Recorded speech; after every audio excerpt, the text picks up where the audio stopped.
Hello friends, this is Rajiv Kumar Jha and today we are uploading our weekly analysis video. In this video, first we will focus on what is the current position of FIDI in derivative segments. Then after that we will focus on current situation of our Indian indices and some particular stock. So without any delay, we start our video. सबसे पहले जो है सो हम जो बात करेंगे वो बात करेंगे FIDI की फ्यूचर सेगमेंट्स में क्या पोजीशन है। तो मुझे ऐसा लग रहा है कि FIDI का अगर मैं पोजीशन खोलता हूँ, ये थोड़ा सा मैं इसको सही कर देता हूँ, ये कट रहा है, ये आपकी स्क्रीन पे अब आ रही होगी। C से क्लाइंट है, D से DI है, F से FI है, P से प्रो है। तो क्लाइंट क्या कर रहा है? क्लाइंट इंडेक्स में लॉन्ग कर रहा है। इसको अगर हम थोड़ा सा आगे बढ़ा देंगे तो ये बता रहा है ये इंडेक्स का है।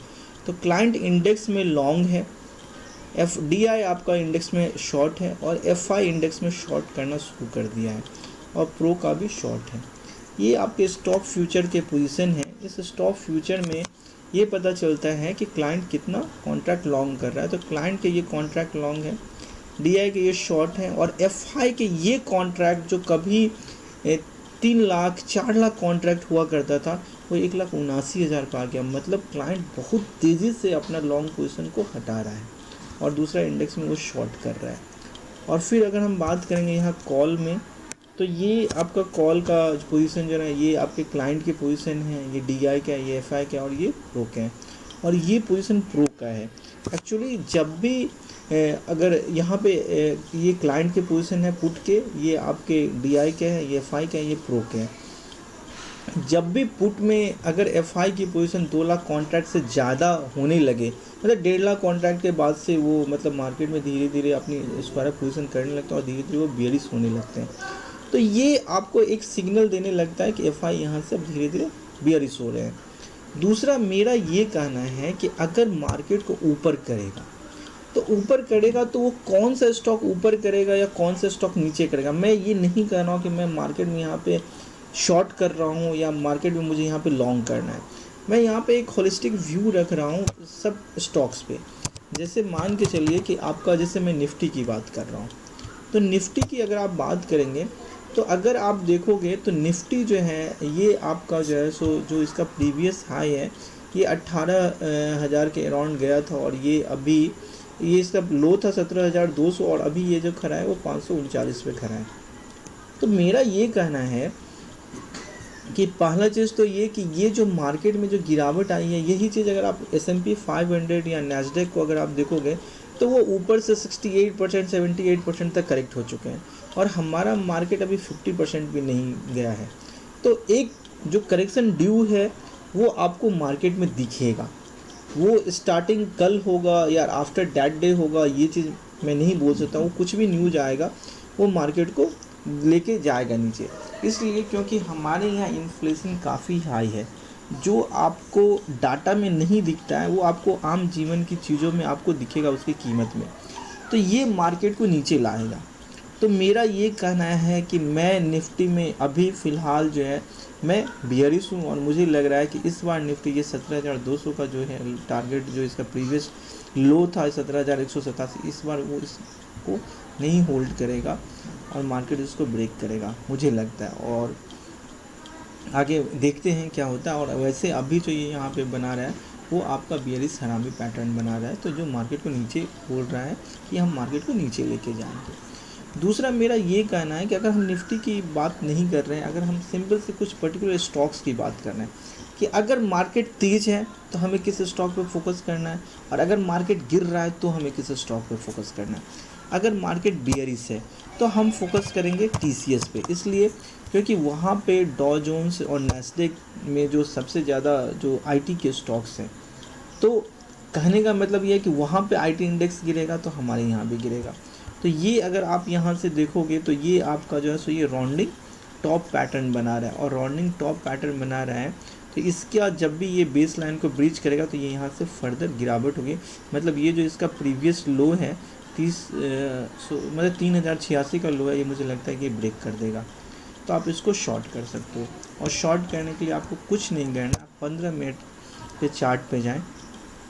अगर आपको लगता है कि 15 मिनट का जो पहला जो कैंडल है जो भी है अगर उस मार्केट का अगर वो लो को ब्रेक करके नीचे की ओर जा रहा है तो आप शॉर्ट कर सकते हैं, अगर वो हाई को ब्रेक करके ऊपर जा रहा है तो आप बाई कर सकते हैं। मेरा सीधा सा फंडा रहता है। एक चीज़, दूसरा चीज़, अगर आप इसके साथ और अगर देखना चाहते हैं तो आप और क्या कर सकते हैं वो चीज़ मैं बता रहा हूँ कि आप कुछ मत करें, आप वन जो आवर है, 1 आवर में आप कुछ मत करें, 1 आवर में आप सपोर्ट रेजिस्टेंस खींच लें। जैसे मैं आपको फॉर एग्जांपल मैं आपको बता रहा हूँ कि जैसे मुझे लग रहा है कि मार्केट में जहाँ जहाँ से मार्केट घूमा है, जैसे मार्केट इस लेवल से घूमा है, ठीक है, तो मैंने क्या किया, यहाँ पे एक हॉरिजॉन्टल लाइन मैंने ब्रीच लगा दिया। और अगर मार्केट इस लेवल को अगर मारूबोजू कैंडल से ब्रीच कर रहा है नीचे की ओर, तो मतलब क्या, मार्केट बियरिश है। अगर मार्केट ये जो हॉरिजॉन्टल लाइन जो मैंने प्रीवियस जो लगाया था, अगर इस लेवल को मार्केट क्या है, अगर आपका रेजिस्टेंस लेवल है और इसको मारूबोजू कैंडल से ब्रीच कर रहा है तो मार्केट ऊपर है। तो आप इस चीज़ों को भी देख सकते हैं, 1 आवर के चार्ट में लगा लें और आप 15 मिनट में इस पर ट्रेड कर सकते हैं। एक तरीका ये भी है। दूसरा तरीका, आप चाहें तो इसमें मूविंग एवरेज का क्रॉसओवर आप लगा सकते हैं। जैसे आप एक क्रॉसओवर मूविंग एवरेज का लगा सकते हो कि जैसे कि 10, 20, 50, 100, 200 का। तो अगर मान लीजिए कि अगर वो क्रॉस ओवर मार्केट में जो है सो अगर आपका तोड़ करके नीचे जा रहा है तो आप सीधा सा क्या कर सकते हो, उसको सेल कर सकते हो। और अगर उस क्रॉस ओवर के नीचे है तो क्या है, मार्केट ऊपर है। जैसे मैं यहाँ पे दिखा रहा हूँ, ये मैंने 12 और 26 का लगाया है, तो ये यहाँ पे क्या है, मार्केट 12 और 26 के नीचे जा और मार्केट यहाँ पे रेजिस्टेंस को भी तोड़ रहा है। और मैं अगर 15 मिनट के टाइम फ्रेम पे आ रहा हूँ, अब मैं 15 मिनट के टाइम फ्रेम पे आ रहा हूँ, तो पहला चीज़ क्या है, इसने क्या है, अपना सपोर्ट लेवल को ब्रीच करके नीचे है। और अगर ये मार्केट यहाँ पे खुला है और ये क्या है, 12 और 26 के लाइन के नीचे चल रहा है और इसको मारूबोजू कैंडल से उसने ब्रीच किया है, तो मतलब क्या है कि मार्केट नीचे है, तो हम क्या करेंगे, उसको सेल करेंगे। ठीक है, उसी ढंग से अब मैं अगर दूसरी स्टॉक्स की बात करूँगा तो मेरा दूसरा स्टॉक जो है वो, अभी मैं सारे बियरिश जिस स्टॉक पे हैं मैं उसकी बात करूँगा और फिर उसके बाद में मैं नेक्स्ट स्टॉक्स की बात करूँगा। दूसरा मैं जो बियरिश हूँ वो माइंडट्री पे बियरिश हूँ, ठीक है। और माइंडट्री पे अगर आप देखोगे सब पे आपको कोई ना कोई पैटर्न दिखेगा। तो हमारा पहला काम क्या है, पैटर्न बनाना। ये आप देख लीजिए माइंडट्री में क्या है, ये राउंडिंग टॉप पैटर्न माइंडट्री में भी बना हुआ है, उसको ब्रेक करेगा तो मार्केट नीचे है। तीसरा अगर आप इन्फोसिस की बात करोगे,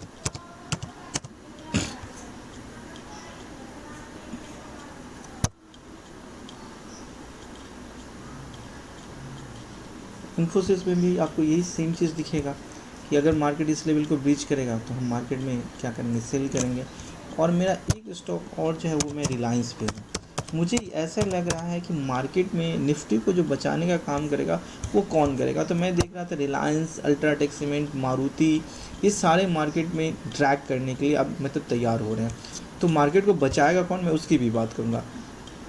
अब अगर आप बात कर रहे हो रिलायंस की, तो रिलायंस फ़िलहाल जो ये दिखा रहा है वो ये दिखा रहा है कि मार्केट इस सपोर्ट को मारूबोजू से ब्रीच कर रहा है। तो मार्केट अगर इसको सस्टेन नहीं करेगा तो उसका नेक्स्ट टारगेट मार्केट का पहला क्या, 2500, और फिर 2500 के बाद का दूसरा टारगेट क्या है, 2469। तो आप इसको शॉर्ट कर सकते हो और इसका स्टॉप लॉस इस प्रीवियस कैंडल का हाफ होगा। अब मार्केट में कुछ बुलिश स्टॉक्स की भी बात कर रहे हैं कि मार्केट में बुलिश स्टॉक्स कौन है। तो एफआई के डीआई में जो आपको लॉन्ग पोजीशन जो दिख रहा था वो किस स्टॉक में लॉन्ग दिख रहा था, वो दिखेगा आपको सिर्फ एचडीएफसी फाइनेंस और एचडीएफसी बैंक में। बाकी स्टॉक्स में भी वो लॉन्ग कर रहे हैं, बाकी स्टॉक्स का मुझे नहीं पता, बट मैं जो देख रहा हूँ, मैं यहाँ पे देख रहा हूँ, ये आपका है, ये है आपका एचडीएफसी फाइनेंस का। और मार्केट में ये पिछले दिन भी पार्टिसिपेट किया था। और अगर मार्केट इस लेवल को अगर मार्केट क्रॉस कर रहा है, ये इसका जो एक लेवल था, सपोर्ट लेवल था, इसी को ये सस्टेन कर रहा है। तो अगर मार्केट इसको सस्टेन कर रहा है और मार्केट का सेंटिमेंट भी अगर पॉजिटिव है तो आप पॉजिटिव की तरफ काम करना। अगर मार्केट का सेंटिमेंट नेगेटिव है तो मैंने आईटी स्टॉक दे दिया हूँ, रिलायंस दे दिया हूँ, आप अल्ट्राटेक को देख सकते हो। तो आप सेंटिमेंट के साथ में काम करोगे तो आपकी सक्सेस रेशियो बढ़ जाएगी। जैसे एचडीएफसी बैंक,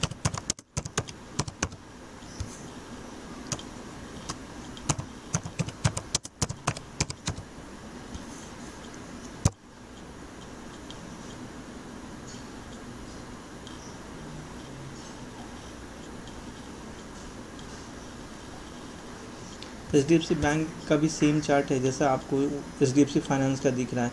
और अगर मान के चले कि ये जो प्रीवियस डे का जो लो है, अगर मार्केट इस लेवल को अगर सस्टेन कर रहा है तो यहाँ पे आप क्या कर सकते हो, इसको बाई कर सकते हो। और मार्केट का सेंटिमेंट भी पॉजिटिव होना चाहिए। अगर मार्केट का सेंटिमेंट पॉजिटिव है तो हम एचडीएफसी फाइनेंस, एचडीएफसी बैंक पर फोकस करेंगे। अगर मार्केट का सेंटिमेंट निगेटिव है तो हम शॉर्ट करने के लिए आईटी स्टॉक की बात करेंगे, रिलायंस की बात करेंगे। आप चाहो तो अदर स्टॉक जैसे अल्ट्राटेक, मारुति, इन सब पे भी देख सकते हो ये भी ऊपर से नीचे की ओर अप कर रहा है। अब दूसरा जो मैं बात करूँगा गोल्ड की। गोल्ड में क्लियर कट जो है ना वो आपका बेयरिश पैटर्न है और ये रेक्टेंगल चैनल बना रहा था और मेरा 1770 के राउंड से मैं शॉर्ट था, जो कि मैंने कवर किया है 1726 के राउंड में मैंने कवर किया था और फिर मैं इसको ऊपर जाने दे रहा हूँ। और मुझे लग रहा है कि ये जो मार्केट में होना था, ये आप देख लें, मैं आपको बता रहा हूँ, ये देख लें, ये एक रेक्टेंगल चैनल का फॉर्मेशन था जो ये लो को हाथ में, तो ये अब ये क्लियर कट फिर आपका बेयरिश पैटर्न है। कल जो है सो मार्केट में एक शॉर्ट कवरिंग आई थी और वो शॉर्ट कवरिंग अगर मार्केट में अगर जो ये प्रीवियस कैंडल का जो मिड पॉइंट है, या आप इसको ऐसे कर सकते हो 1700, ये आपका अभी 12 पे खड़ा है और अगर ये 1705 के लेवल को अगर ये ब्रेक करके नीचे जा रहा है तो आप ये क्या करोगे, 1715 का स्टॉप लॉस लगा के आप इसको शॉर्ट कर दो और इसका पहला टारगेट जो होगा वो 1680 होगा और दूसरा टारगेट फिर वो 1650 के का होगा। दूसरा मैं क्रूड की बात करूँगा। क्रूड में क्या है, क्रूड में एक शॉर्ट कवरिंग कल आई थी लेकिन वो शॉर्ट कवरिंग सस्टेन नहीं कर रहा है और मुझे लग रहा है कि क्रूड भी जो है ना वो बेयरिश दिखा रहा है। तो मुझे ऐसा लग रहा है, ये भी आप देख रहे हो कि ये इस लेवल को बार बार ये होल्ड कर रहा था और ये लेवल जो था वो 86 के राउंड का ये यहाँ पे लो मारे हुए है और यहाँ पे इन्वर्टेड ये हैमर बनाया है, तो 86 के राउंड में ये दिखा रहा है। मैं WTI क्रूड की बात कर रहा हूँ। तो अगर मार्केट में अगर ये सस्टेन कर लेता है, ये इन्वर्टेड हैमर बनाया है, तो ये एक रिवर्सल कैंडल का पैटर्न बना है और इसके बाद में अगर मारू बोजू कैंडल अगर ग्रीन बनता है तो हम यहाँ से लॉन्ग कर सकते हैं। अदरवाइज मुझे ऐसा लग रहा है कि ये यहाँ पे जो है ना ये ब्रॉडनिंग जैसे टॉप पैटर्न की बात कर रहा था और मार्केट में इसको जब इसने ब्रेक किया, या लाउड स्पीकर पैटर्न की भी बात कर सकते हैं आप, तो मार्केट ने इसको ब्रेक किया तो मार्केट ये नीचे की ओर आया और मुझे लग रहा है कि ये फर्दर गिरावट और नीचे की ओर जाएगी टिल जब तक कि मार्केट इसके ऊपर है तब तक हम कुछ नहीं करेंगे, हम वेट करेंगे और मार्केट इसके नीचे जाएगा तो हम शॉर्ट करेंगे। अदरवाइज यहाँ पे अगर मान इसलिए कि आपका मॉर्निंग स्टार फॉर्मेशन अगर हो जाए, यहाँ पे ग्रीन मार्क बूजू बन जाए तो फिर हम लॉन्ग करेंगे। और मुझे लगता है आज का ये जो वीडियो है, इस वीडियो में आज के लिए इतना ही। लास्ट वीक मैं वीडियो नहीं बना पाया था क्योंकि मेरे सिस्टम के माइक में कुछ प्रॉब्लम था, वो ऑडियो में कुछ प्रॉब्लम थी, इसी वजह से मैं लास्ट वीक नहीं बना पाया और इस सप्ताह भी मैंने ठीक करवाया है, बट मेरा माइक ये सपोर्ट नहीं कर रहा है, तो मैं अभी कंप्यूटर के ऑडियो से बना रहा हूँ, इसलिए आपको वॉल्यूम थोड़ी कम रहेगी। That's all, thank you.